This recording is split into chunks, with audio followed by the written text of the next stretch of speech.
యో మమ్మ పెళ్లిళ్లకు పేరెంటాలకు పోతే మొహమాటం లేకుండా బఫే సిస్టంలో కావాల్సినంత పెట్టుకొని తినొచ్చు.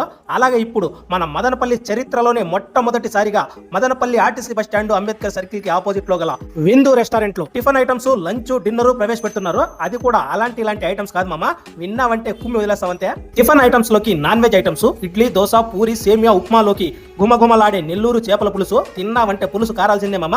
వేడి వేడి చికెన్ కర్రీ, ఇదంతా వద్దబ్బా బిర్యానీనే కావాలంటావా? అది కూడా ఇరుకు. వేడి వేడి బాస్మతి రైస్ తో చేసిండే బిర్యానీ రెడీ. ఇక్కడితో సినిమా అయిపోయింది అనుకునేవు మామో, ఇది కేవలం టైటిల్ అనౌన్స్మెంట్ మాత్రమే. ఇక అసలు సినిమా మధ్యాహ్నం రాత్రికి మామ రగులుతోంది మొగులు పదానే. చిట్టి ముత్యాల చికెన్ బిర్యానీ, హైదరాబాద్ దమ్ బిర్యానీ, తలతల్లాడే తలకూర, మిల్మిల్లాడే మీన్ కూర, అదే చేప, నెల్లూరు చేపల పులుసు, చికెన్ కర్రీ, డ్రై ఐటమ్స్, పాయ, సంగటి, తందూరి ఐటమ్స్, ఫిష్, సూప్, 2 రకాల వెజ్ ఐటమ్స్, అన్నము, పప్పు, రసము, రోటీ, butter naan, garlic naan, starters, desserts, ice creams, sweets. ఓయమ్మ స్వామి, ఏంది మామ ఇది? మనం ఏదన్నా హోటల్కి వచ్చినామా లేకపోతే ఏదైనా పెద్ద విఐపి ఇంట్లో ఫంక్షన్కి వచ్చినామా అన్న లెక్కన ఉంది మామ. అతి పెద్ద రెస్టారెంట్, విశాలమైన dining, neat and clean ambience, ఇంకా ఎక్కడా దొరకని ఐటమ్స్ మామ. ఇంతకంటే ఇంకేం కావాలా మామ? ఒక్క మాటలో చెప్పాలంటే పేరుకు తగ్గట్టే విందు భోజనం తిన్నట్లే మామ మన విందు రెస్టారెంట్కి వస్తే. అది కూడా అన్లిమిటెడ్, ఎంత తింటే అంత పెడతారు మామ. చివరిగా చిన్న విషయం మామ, మధ్యాహ్నం గానీ రాత్రి ఐటమ్స్ లో గానీ 1-2 అటు ఇటు అవ్వచ్చు.